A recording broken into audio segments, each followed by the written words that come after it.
Okay, this is the regular meeting of the Board of Estimate and Apportionment. Today is Wednesday, June 15, 2016. Madam Secretary, will you please call the roll? Mayor Slade. Present. Comptroller Reed. Comptroller Green. Here. President Reed. Here. Okay. Items presented for the first time. Item number 1, request from the Comptroller's Office for approval of contracts and leases for various city departments as listed on Exhibit A. Item 2, request from the Comptroller's Office for approval of transfers between projects for capital improvement funds listed on Exhibit C. Item 3, request from the City Council Law Department for approval to delete an attorney 2 and add an attorney manager, Fund 1010, Center 1390000. Item 4, request from the Administrative Assistant Mayor's Office for approval of the amendment to the cooperative agreement with the City of St. Louis, Missouri, Department of Conservation, City of St. Louis, Missouri, Missouri Department of Conservation, and Missouri Botanical Garden. Item number 5, request from the Comptroller's Office for support of the board members in the establishment of a downtown crime prevention fund, which will focus on crime prevention and intervention in order to deter the incidence of crime in the downtown area. Item 6, request from the Comptroller's Office, the Comptroller, for approval of the for support of the board members in the establishment of a revenue enhancement committee. The committee would make formal recommendations to create new revenue streams and improve revenue collections. Item 7, request from the Budget Director for approval of the response to the Ways and Means letter dated June 6, 2016 regarding proposed amendments to Board Bill Number 1 for fiscal year 2017. That's the extent of the items presented for the first time. Do we have any additions, corrections, or deletions? I do believe that, and I'm told, if this is correct, Paul, that item 3 is included within item number. 7. Is it? Yeah, it's redundant. Item number. It's redundant. It's actually included in item 7. Item 7, right. So because of that, we will we can just remove it from the agenda with no objection. We'll go ahead and do that. Or I'll just take a formal vote on it. I move that we delete item 3 because it is redundant and subsumed within item number 7. Second. Moved and seconded. Any discussion? All those in favor indicate by saying aye. Aye. Did you vote, Mr. President? Yes. Okay, so 3 ayes, that's unanimous. Item number, that motion carried, so item 3 has been deleted from the agenda. So we now have items 1, 2, 3, 4, 5, 6, and 7. What I'd like to do is we should take item number 7, I guess, separately, because I think there's going to be some discussion about that. And I have some questions on item number 5 also. Okay. Oh, of course. Which one? Okay. No, So you want to take them just separately? Let's do this. Let's take them item one at a time. It's a short agenda. And do we have a motion relative to item number 1? Excuse me. Item number 1, do we have a motion? I move that, well, we can do items 1, 2, 3, 1, 2, 4, and 6. So I move that we adopt items 1, 2, 4, and 6. Second. Okay, it's moved and seconded. Any discussion? All those in favor indicate by saying aye. Aye. Aye. The ayes have it. Items 1, 2, 4, and 6 have been approved unanimously. 3 has been stricken. So that leaves us with 5 and 7. So we'll take up item number 5. Do we have a motion for approval? So moved. And I'll second it. Yeah. I want some more information on it. Like, where would this is the first I've seen it. Where would the funds come to fund a special downtown crime prevention fund? The money comes That last sentence in the top of that, I'll read it. It says regional civic partners can help the city achieve a goal that provides additional revenues dedicated to combat crime in the city. Specifically, that means that we would request civic partners to join with the city, the civic partners region-wide that have an interest or a stake in making the city of St. Louis, downtown, safer. Okay. Of course, I say the city because we're talking about the whole city. The whole city has high crime areas, as I point out here in that first paragraph. Several neighborhoods throughout the city have been identified as high crime areas. However, the city lacks the resources to tackle the problem throughout the whole city. So I figure if we add a layer of dollars, of revenues in the downtown area, that would free up monies for the rest of the city, because then we would have civic partners that are paying for some of the public safety in and around the downtown. Right now, we don't have that. And we know that a police can only be in one place at a time. It can't be in the downtown when the command is high, where there's high activity with the sports and as well as the conventions and all of that. But we know that they do the overtime, and we know that not only are they doing the overtime, but they're also commanded throughout the daytime hours.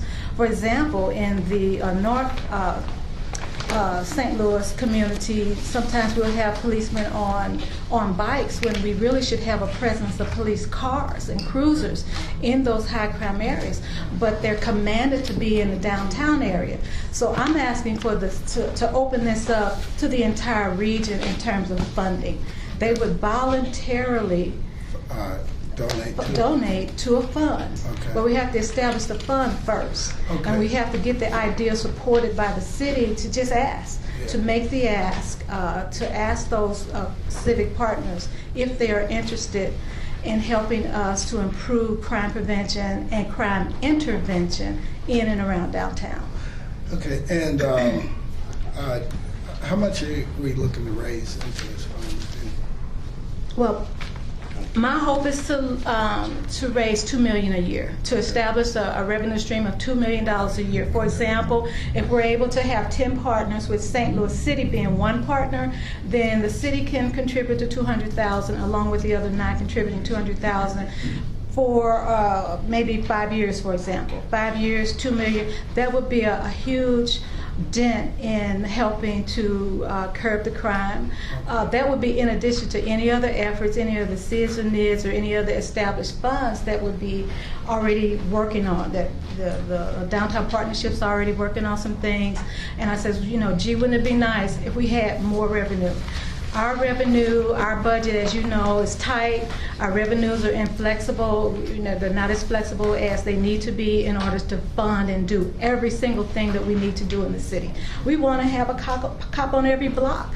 We would love to have, you know, crime prevention programs in every community, at every recreation center. So if we put $2 million together from those who care about keeping St. Louis safe, then I think that we can have those dollars called upon for recreation, which is a form of crime prevention, for more cops, for whatever the need is that would help curb and intervene on crime. Because that's, right now, that's what time it is. Let's do everything that we can in our power to fight crime. And you have to do it now instead of later. It's not about going through policies and processes as much as it is calling on stakeholders and saying, let's combat this crime. Not later, but right now. Okay. So the commitment from the city would be $200,000. That's an estimated idea of what, you know, depending on the number of partners. The idea is to come up with a revenue stream that will come into the city every year. I would love it to be $2 million a year. If we get 20 partners, that number goes down for each partner, you know, to contribute. If we don't get the 10 or the 20, then we work it out. But what we do is we work with what we have. As you can see in the letter that I sent, and that's part of the agenda today, I'm also asking each city leader, that would be the collective revenue, that would be the treasurer of the city, that would be the license collector of the city, to contribute over and above what the law allows in order to the general fund, in order to help attack this crime problem. It's a serious problem. We've got a lot of talk about it. You've had some excellent programs that you've presented. The mayor has the peer program, and so I want to make sure that as a comptroller of this city, I'm doing my part to help raise the revenues, because you can't do anything unless you have the money to do it. You've got a fund right now, I think it sits empty. Yeah. What if we're able to fund that? That's what it's about, trying to make sure that we can establish revenue stream, an annual revenue stream. And my idea right now is that it should be around $2 million. That would go a long way. What the only sticking point for me is the $200,000 that the city would have to commit to. Where would that come from? Like, where would we get the $200,000 seed money? I wouldn't call the seed money necessarily from the city. The seed money would come from the civic partner. So if we get the no first matching. $200,000 from the civic partners, then I'm going to wait on the next and the next and the next. Then the city will pitch in, and hopefully by then we'll have enough money raised that we can appropriate. We can come back at this table and appropriate $200,000 from whatever money that Paul would say that's available to match. Yeah. Because it's about private dollars that we don't have now. We want to seek those private dollars that we do not have to partner with the public dollars. And then if we can do that, then we could free up the public dollars that we have in this budget that will probably, instead of going to overtime for police to be in the downtown, it can go into those high crime neighborhoods or stay in the high crime neighborhoods. That's the goal. Okay, because I guess my only sticking point again is the $200,000, because I wouldn't want this thing. I guess next year is when it will really be taken off, and we see money coming in from corporate donors and things of that nature. I wouldn't want to see a situation where we're diverting $200,000 from the neighborhoods that need police protection and public safety dollars to downtown to fund this fund, and we never see a release on the back end of resources going back. We'll end up draining more resources off the neighborhoods. That's my only concern. Well, that's what we have right now. That's what exists right now. Without corporate help, we have money in downtown. Whenever you see a cruiser or a cop downtown, you don't have them out there on Goodfellow. Whenever you have them downtown, they're not on North 14th. They're not in Dogtown. They're downtown. They're concentrated downtown. Well, and that speaks to a much bigger issue, though, that I think we need to address, no matter whether we do this or not. Well, we can either do something or we can do nothing. No, I'm not, and don't take it in that way. I'm not saying that it's a bad idea. I think it's a great idea. My only hesitation is, again, I want to make sure we don't create a situation where we would be draining money out of the neighborhoods. And we know right now there are neighborhoods all across the city that they're just not getting the resources they need in terms of public safety, and for a litany of different reasons, right? So if we adopt this, and I know the 200,000, it sounds like that was just an estimate, but I would like to have some language wrapped around it so that we're not going to see a further drain from the neighborhoods themselves of public safety resources across the city. And I think it's really important to have a safe downtown. I also think it's really important to have safe neighborhoods. And again, that's my only sticking point. And I think it's a great idea, though. I think it's good. Thank you. I think, Comptroller, I just want to thank you for your thoughts and ideas on this.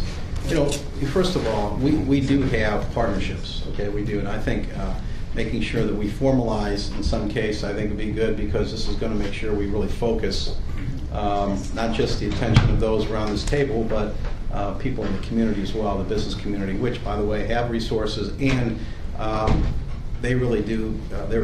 We have a very generous corporate community. They do a lot. Look at the Police Foundation, for example, the amount of money they raise and the things they do that really does help us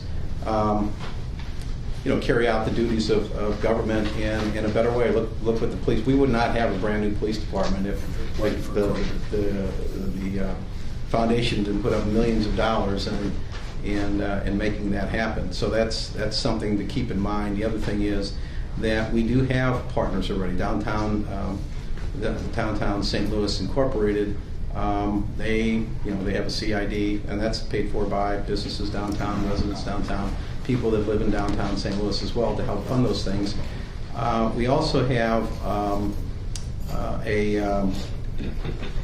Proposition S, for example, which was something that was already approved by the voters that does, go through the Board of Aldermen, and those monies are allocated.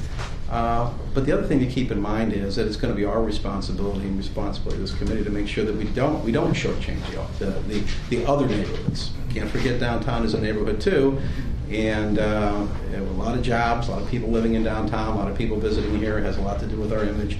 But it would be up to this committee as well to make sure we don't shortchange our neighborhoods. It would be my position, and obviously that would be your position too. The other thing that we approved here earlier was the comptroller's recommendation for revenue enhancement.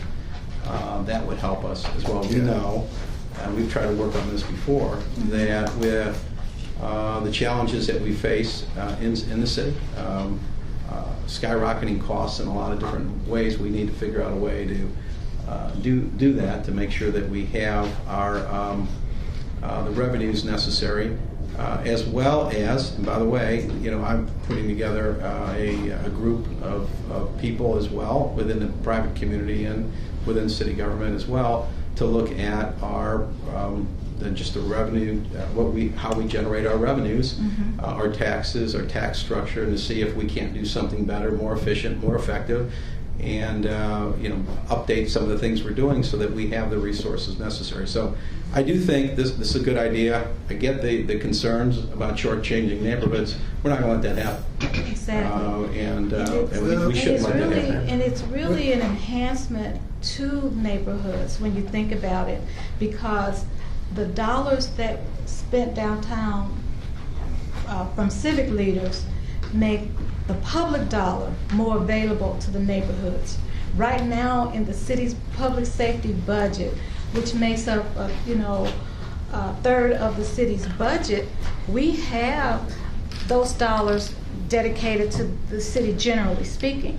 But when there are times where it's a command on the police department or a command on the overtime from the police department, we know that those dollars are spent in the downtown area. But if the St. Louis Blues, for example, partnering with the St. Louis Cardinals, partnering with the Regional Sports Commission, Centene, for example, Express Scripts, all pitched in, those dollars would be coming out of those private funds to fund the activity of public safety in the downtown. And the public funds stay in the neighborhoods where it should be. We'll have the manpower for Dogtown. We'll have the manpower for North St. Louis, Goodfellow, and all those high crime areas. Where now, you go over to North St. Louis, the policemen are on bicycles. Where are the cruisers? We need crime prevention. We need to have the programs for recreation for kids in the neighborhoods. Where are they? Well, we got them tied up in monies for downtown. We need to free up the money so that it can go to the neighborhoods. So a way to do that is to get stakeholders, the people that come downtown. You may not have folks coming from other places in the region coming to all places in the city, but the majority of them are coming downtown. And so I'm asking them simply just bring their dollars to help us to fight the crime. And it's an ask. It's not something that will go through any formal legislative processes. This would be voluntary on their part to say, yeah, we're civic leaders, we're stakeholders, and just like we partner with the city on many other things, we want to partner with the city to fight crime. And I'm just hopeful that this can be something that we can all be proud of. And as civic leaders, city leaders and civic leaders coming together, this will be something new because of course they're all going to say, well, we already paid the earnings tax. Yeah. But let's take that a step above that and chip in on the crime prevention. I would hope that this would not be a revenue stream that we would always need, so maybe we would only need it to last for the next 5 years. But that'll be a big help to fight crime for the next 5 years. Okay, I guess what I'm searching for is a way to kind of codify the whole thing so that we, I know what we all say at the table. We said, well, we're not going to divert funds from neighborhoods to make up to 200,000. Let's just assume, and that's just the projection, it could be 300, 400,000, whatever the city's contribution into this is going to be. And there's nothing here that prevents that from going up or down or whatever, right? Yes, There's there also, is. what it, It's us sitting here. Yeah. There's no expenditures made in city, out of city government without going through Board of Estimate Apportionment Improvement. No, So we have control over that. We can do that now without this committee or not. It's going to depend on this, so it is codified in terms of how we spend our money. And we're all accountable. And so, and again, the Board of Aldermen has a big part of this in making a decision on how that money's spent. I understand that. I completely understand, all of those checks and balances, all of that stuff, which is why I'm raising the question. I think that, we just need, I would feel more comfortable if there was just something in here that held whoever was sitting here, assuming that none of us are sitting here next year, who knows, right? That held whoever's I won't be. But I've been here long enough to know that this body, we make decisions. We make decisions. I know, but hold on a second. Assuming if we all agree and all understand that we should not divert money from the neighborhoods to fund this project or something like that when it relates to public safety, right? It should not be a stretch or a reach to adjust this document to reflect that.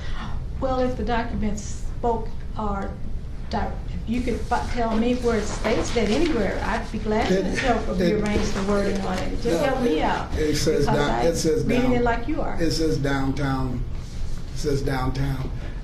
Crime Prevention Fund, and we're talking about taking future revenues. Is that what it said? I'm just going. Let's stay focused on the page here. I'm focused on the page. Okay, Crime so Prevention Fund, downtown. Yeah, I'm listening. And in the testimony, you said that we would be looking to put upwards of $200,000 into it in the future. And the only point I'm trying to raise is to say, if we're going to do that, let's do it in a way where we're not pulling money from the neighborhoods and communities. I'll give you some direct examples. Sure. The downtown SID. Downtown SID is supposed to provide, all sorts of services, right? And which was going to relieve the stress on the services in the city of St. Louis. Some of them it's worked, but there's a whole list of them that it has not made an impact, and we still have our services downtown, right? But now that's on one side. Same thing with when we started the recycling services. I was sitting in the meeting just like this over here and over at the Board of Aldermen, and they said, well, yes, we're now charging the residents for trash services, but we're going to start this recycling, then we're going to go to single stream recycling, and from that, we're going to be able to relieve them of that and take that debt back off of them. That has never happened. And I remember that one. well, that never happened. You got to go back and figure those out. That's what was said, because remember the whole reason that went in place was because we that was in a very down budget year. The economy was going bad and stuff, and we were trying to plug a gap. But that temporary thing is now permanent, right? And there's no end in sight for it, and I don't see it ever changing. And that's because it becomes part of the fabric, and the same thing with this, right? So, a year from now, we going in during the budget, assuming we have the same kind of budget we have today. We haven't been able to put the $500,000 back into the Affordable Housing Trust Fund and some of those other things that we all know that should happen, right? And then we would be looking to say, okay, yeah, we now have to find another $200,000 for downtown, and that's gonna.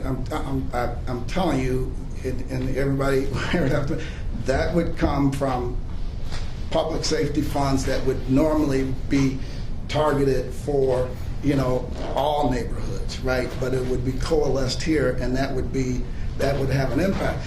If there's a way one of the ways we can do it that would make it easier is just take downtown off of it. And then that gives you the flexibility to focus those resources, a percentage of a larger percentage of them to downtown. But then you would still, I then the understand where you're coming corporate from. donors would still And, be able to, so- Madam Comptroller. Can I just address, because Let I me was going I'll to wrap change up. directions, but go ahead. I'll wrap up real quick. Sure. Hey, thanks. So, because the great thing about this is that you're giving the corporate donors a very clear way to engage in the public safety issues of the city and to take part in making a change, and that's great. But I just want to make sure in the out years that it ends up being So hitting its the concern is look, I think that a concern that money's going to be somehow taken from neighborhoods and put downtown. I get that there would be concern about that, but the idea behind this, as I understand it, is that to be able to leverage private dollars for downtown, focused on downtown businesses, who, by the way, pay a whole heck of a lot of taxes, employ a lot of people, I agree. and by the way, it's in keeping those businesses here and generating revenues from them help us support all the services citywide, big time. I mean, it's a big revenue About generator for the city. 23% of the budget It's coming from down- so- generated from Yeah, but downtown. So we're talking about, the other 70 Then of the coming amount from that's spent from neighborhoods. the budget.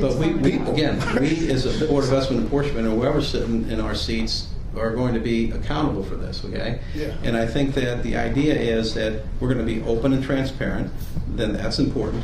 And that, but I think what the controller's trying to do here, and I agree with it, is that we're trying to engage those that are going to be most impacted by downtown crime and see, how we can work together in a public-private partnership to address their concerns and have them at the table and even do more than they already do, because they do a lot through downtown partnership and other things. There's people that are donating for lighting that we don't have to. That's money we don't have to put into it for downtown lighting, that everybody benefits. People who work downtown, people who visit downtown, people who have businesses here, people who live in downtown St. Louis. So the idea is to leverage, to bring people to the table so we can leverage more public dollars. This is not about taking money from the neighborhoods. It's about leveraging more public dollars for the benefit of downtown and the neighborhood. and the neighborhoods, and it is a neighborhood as well. I think another way to do this that would be very easy, and it's something that I think. Well, if you don't mind, I'm sorry. I'm going to turn here. I'm sorry. Your concern basically is downtown, is what I'm hearing, the word downtown, in and of itself, in addition to the idea that the city would partner with the civic community, the corporate community, to fund this. And then you're concerned with where the dollars come from in the general fund, I imagine, that would be put in that fund. And my answer to you regarding that, once again, is to tell you that right now, the money that we spend downtown does not get spent in the neighborhoods, with or without corporate dollars, with or without a crime prevention fund. When overtime is spent downtown from the police department or any crime prevention activity, it is going to be spent downtown and not in the neighborhood. So that's what's happening. If there was a fund dedicated from corporate dollars, that money could be used instead of a public dollar. So I'm only trying to add to the revenue stream. As the comptroller, my job is to increase revenues, to help the city function, to help the city run. And so we haven't began to ask for the dollars, but we will. I talked with the Downtown Partnership leadership, Missy Kelly. She's in total agreement. We know that we have corporate citizens as well as the regular citizen that wants to be a stakeholder. I'll just bring up the name right now. This one guy who's a comedian here, he is saying that he's got 20,000 people that he knows that wants to pitch in to help prevent violent crime. So there would be a partner bringing in the everyday citizen that would just put the money into an account to fight crime, to intervene in crime activity so that it would not happen. Those dollars will be spread all over the city of St. Louis, but first they have to be made available. All right. That's it. Here's another thing I throw out. I'd say, again, if we're already putting resources downtown, and I think everybody here must agree that we have police officers downtown. We downtown is a neighborhood, and they're getting resources like neighborhoods across the city. If we're already doing that, why put additional city money in there from general revenue? We can still create the fund and have corporate donations into the fund, but let's not set a bar where the city of St. Louis is going to put in $200,000 in it. It's just an estimate. Well, it doesn't matter that it's an estimate. It becomes reality. I have to accept that as my reality, because next year we're going to be sitting here reviewing the budget, and there's going to be a $200,000 line item. They're going to say, President Reed, you voted to approve that last year So in this asking plan. that the city would not Actually, be it a doesn't partner? say we're putting any money here. It doesn't say it. It's just establishing a. This is an idea that the comptroller is talking about putting. It does not say that in the document that we're approving. All right, And Yeah. and again, ultimately, it's got to It's come not through even Board of approved. It's not Escalation. asking We're you to we're not approve it. appropriating anything right It's here. asking you to support it, not approve it. See, this is a board that approves appropriations, and number 5 and 6 is asking for your support. And if you look at all of the line items from 1 through 7, those are asking for approval. Those are going to be direct appropriations. There is no appropriations associated with setting up committees. And so if there becomes a time with, for your concern, is that $200,000, then we can have this discussion. But right now, all we want to do is set up a mechanism of support. If you have a mechanism of support, then you can have a discussion of collecting and appropriating $200,000. But there's, to me, no reason to discuss something that doesn't exist whatsoever. We don't have not one corporate dollar, one corporate dime, but we want to be able to have your support to go after it. That's all. And then when you come back to the table, and the hope is that $800,000 or 1.8 million is sitting in an account waiting on the city to determine whether we shall put 200,000 in to match. Then let's have a full discussion of where it's coming from, how we get it. Maybe it'll come from the SID. That SID will not have a restriction. The downtown SID may not have a restriction on chipping in 200,000 in order to have the fullness of 2 million. So that's the idea, that's the goal. Today, all I want is your support to help fight crime. That's simple, it's plain, and it's not asking you to approve any allocation of monies. It says, just help the city of St. Louis, help the comptroller go out and solicit dollars from the corporate community to fight violent crime. It's real simple. And it's a lot more complex than that. Oh, really? Again, if it's that simple, then the language or the things I'm asking about should be easy to state that in there. If the money is going to come from the downtown SID, then let's just put that in there or whatever. I know, but I've been there long enough to know how these things work.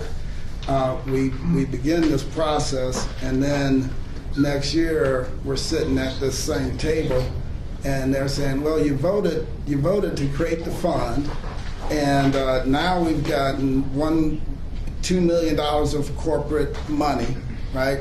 And the city of St. Louis contribution is 200, 300, I'm going to give you a real good example. Let me wrap Last up, fall, Madam I had Comptroller. this You gotta let me 2 to finish. 1 vote Madam to support Comptroller, please let the me- Rams to stay in the city of St. Louis. I voted no, and my vote was no before I came and sat down at this table, because this is an appropriation body.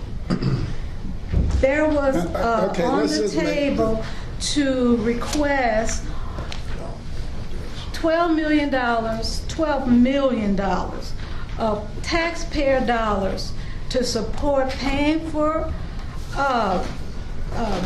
bonds to allow the Rams to stay in the city of St. Louis. My vote was no before I walked in the room.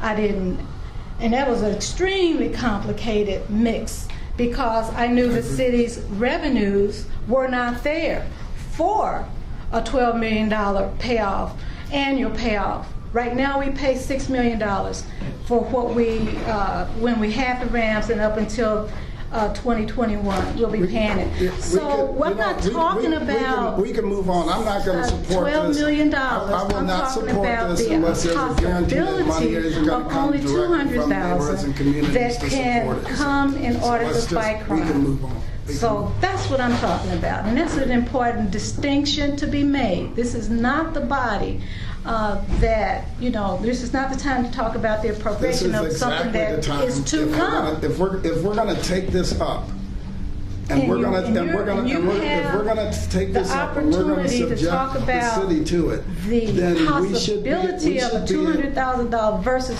$12 million that we were never going to have, and you voted yes for $12 million that the city didn't have then, and we don't have now to support keeping the Rams. So I'm trying to get an understanding of a vote, which I didn't argue with you at all, but I knew that the city didn't have $12 million to pay off the bonds for the Rams. Let's see if we can include this.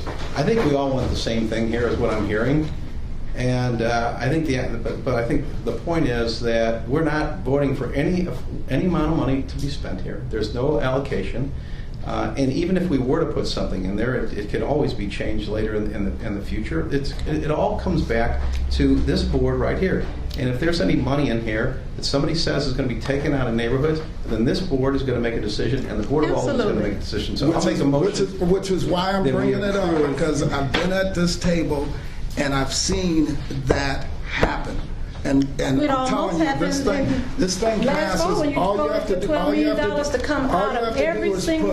sentence in here to make sure that it doesn't come from the neighborhoods. $12 million to keep a team that would have come from every neighborhood in this city. And I said no.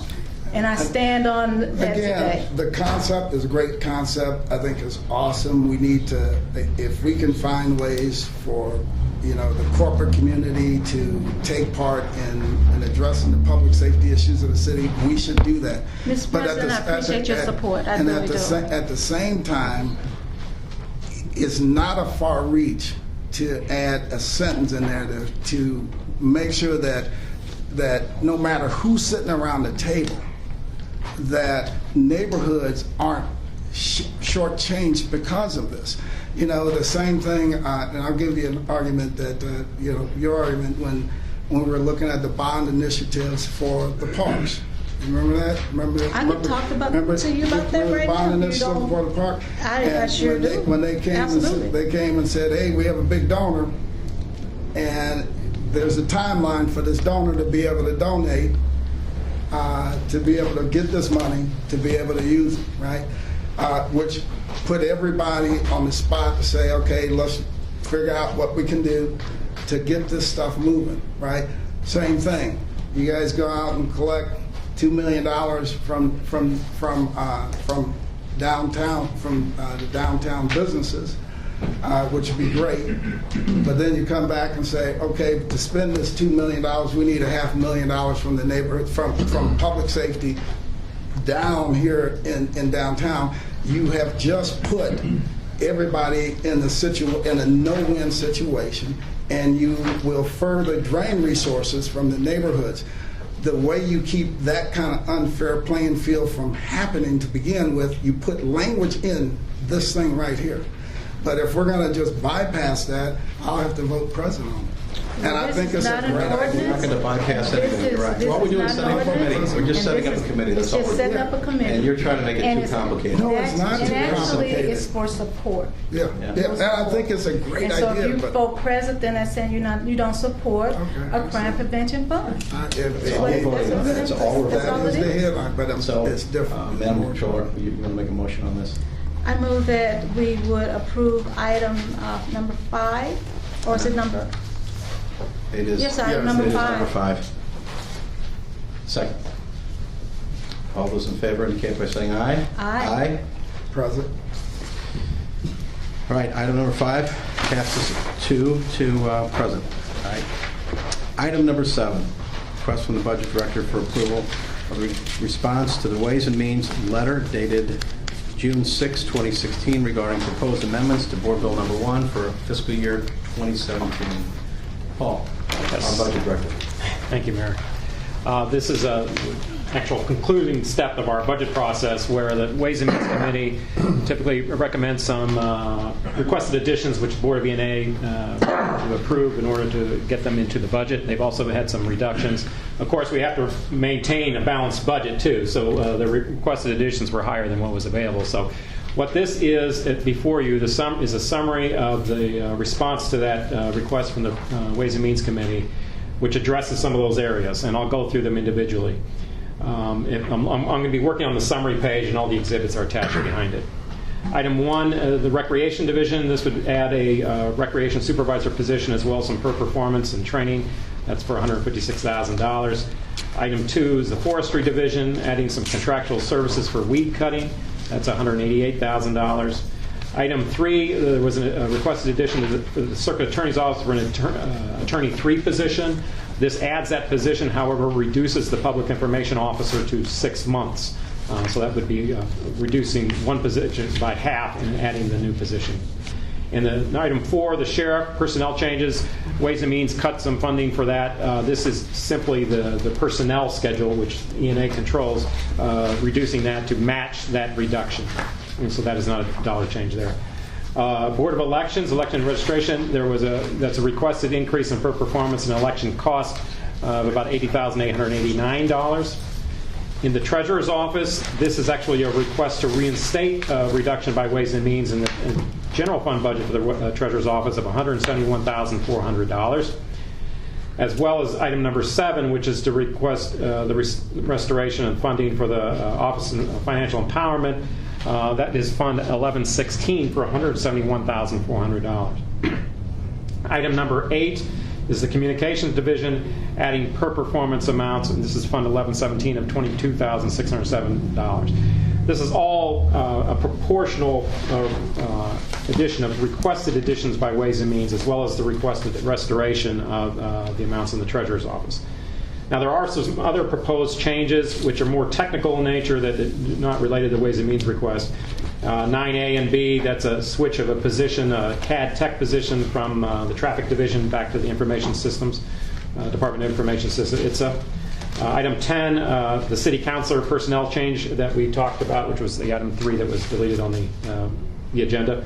That is approved there. 11A and B is just simply a switch within the communication of the communicable disease as well as community family health in the health division of a position, a clerk typist position, and so that's a net 0 impact. And there are also some changes within the grant funds of the health department, personnel changes where they reclassified positions. Item number 13 on this list, Department of Civil Rights Enforcement, they had some rollover funds which they were appropriating of about $224,000. Since those were one-time monies, they were appropriating them all at once, and given that they were hiring, we suggested it would be probably a better idea to spread that over time. So, given particularly if you have salaries against that, you didn't want to deplete that all at once. So, this actually reduces that appropriation of the rollover funds by $168,000.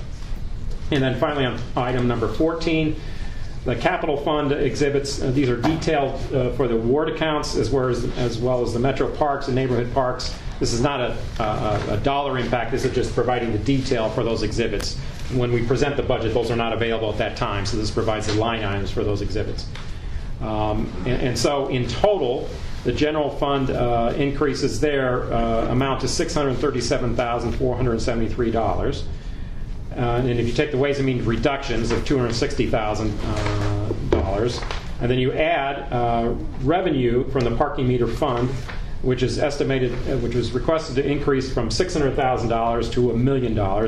The estimate for this year is about $1 million, so that seems reasonable that you might receive those funds next year as well. There's also a $22,000 reduction in the revenue transfer from the Communications Division to offset that communications fund increase. So that's how you balance. So the overall additions or reductions balanced out on the general fund. And then the only other reduction you see is in the grant funds, which is that CREA change. I also wanted to call your attention to one other item. It's not budget related, but it's a language change in the capital fund. Is to address our fund balance.